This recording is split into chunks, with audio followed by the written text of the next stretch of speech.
Welcome back, MTG Joe here. Today we're going to be doing a weekly meta video, but I'm kind of in between, so I'm in the midst of moving. I've unplugged my PC, everything's packed up in a box, ready to go. So I'm trying to record this on my potato laptop. We'll see how it goes. I know the audio quality is not going to be the greatest. I can't go on video, but wanted to try to get something out. So if this is the first time you're watching these, please note the video and audio quality is not normally like this. It's a lot higher quality. We're just trying to keep consistent with this. But basically what we try to do each week is look through Untapped GG, which is a companion tool that tracks your collection, provides a bunch of deck lists, records with your decks, stuff like that. And they aggregate a full database of all the win rates for decks in standard best of one, best of three, as well as historic best of one and best of three. So we go through and see what kind of changes week over week. So first thing, we are looking at standard best of one, platinum to mythic, 330,000 games played. And interestingly, we have Black-White Clerics as the top deck for the week, 67% win rate. Notably, the cards that we're seeing in addition to this deck, we're seeing Traveling Minister, just another way to gain life each turn. We're also seeing Markov Purifier as a way to get some card advantage. Typically, these decks, you run out of gas. This one is not playing Pyres, so you're not playing the pod version. You're basically just honest to goodness life gain tribal. So interesting to see this deck doing so well. We see the flavor of mono white.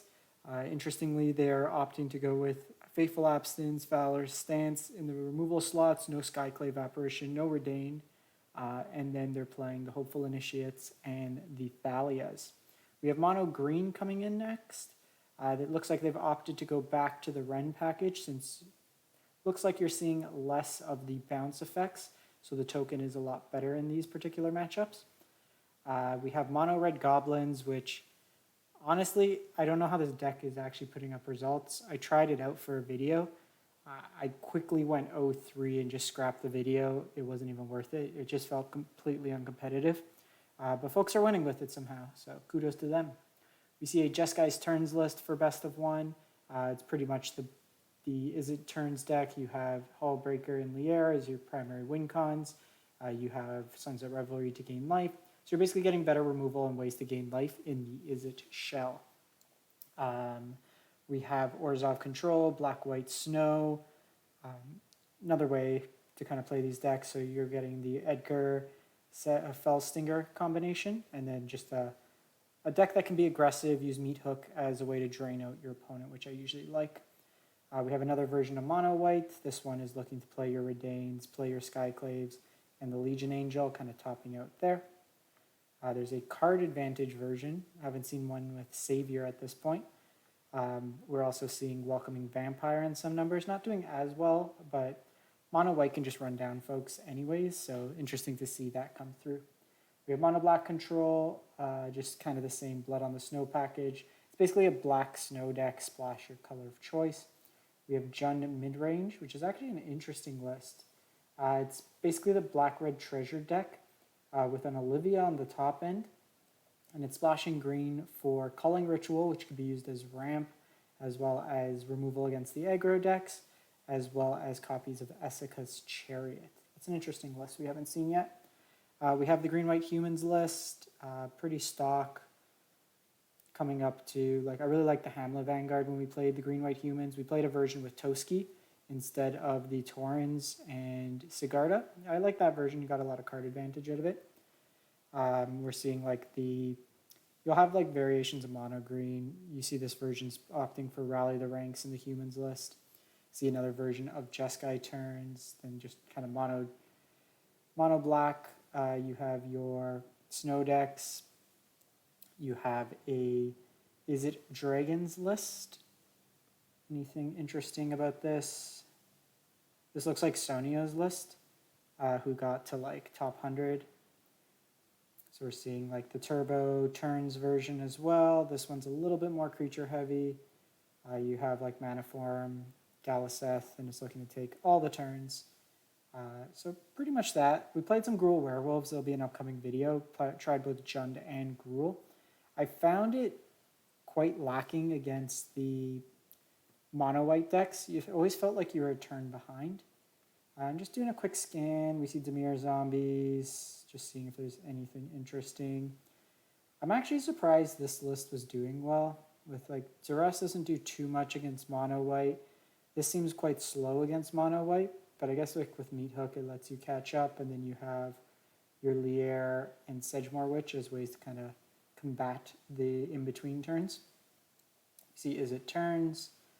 This was just a creature heavier version with 3 Hull Breakers. I think in best of 1, that many Hull Breakers isn't the best. This looks like my Cleric's list, which this one is playing the Pyres. We were trying out Tabrax. Tabrax wasn't very good, so if you don't have it, don't craft it. So it's pretty much with that. I see some burned lists. So apologies again for the video quality, how this is turning out. Best of 3, 46,000 matches, and surprisingly mono black. They're calling it aggro. It's a Blood on the Snow list. It's pretty stock. 69% win rate out of nowhere. This deck really struggles against the Izzet decks, but I'm guessing like the best of 3 ladder is just creature heavy at this point. They are opting for main board Duress, and they are going with a smaller number of creatures and playing more planeswalkers. So interesting to see how that plays out in practice. They're also going with the 8 board wipes, which is interesting main board. There's a lot of dead cards main. Sideboard, they just bring in 4 go blanks and another Duress and just try to hand hate the opponent. We see mono white aggro here. Pretty stock. This looks the Cast 2 version. This looks like Ehrlich's version that he was playing for the championship. Mono green, again, you're seeing pretty stock. Like this, the best of 3 versions not on Ren. They're doing the natural growth Uvenwald oddity. See just some more aggro versions of mono white. It's kind of like whatever people's flavors are. So we see the dragons version here. So this is just dragons. They call it as it turns, but there's no turns to be taken in this version. This one here, you're playing your Hall Breakers, Goldspan and Lier, and then this one looks to be the more dedicated turns list. So interesting with this one, they're not playing any sweepers because they're a creature heavier version. They don't have the burn down the house, whereas in the turns version, they have either burn downs a house or Battle of Frost and Fire. See Rakdos Vampires, pretty stock. Looks like they've just refined the numbers from Nassif's earlier list. And then we see Jund midrange in best of 3 as well. So Jund midrange actually is something I'd look to play. Gotta try that one out, see how it plays out. So in Historic best of 1, if you haven't played Historic best of 1, it is basically Life Gain Central. Never thought I'd see the day where green-white was the top represented deck. So there's the Squirrel combo, Scurry Oak plus Heliod plus anyway on ETB to gain life. Gets infinite life, infinite tokens as fast as you can click.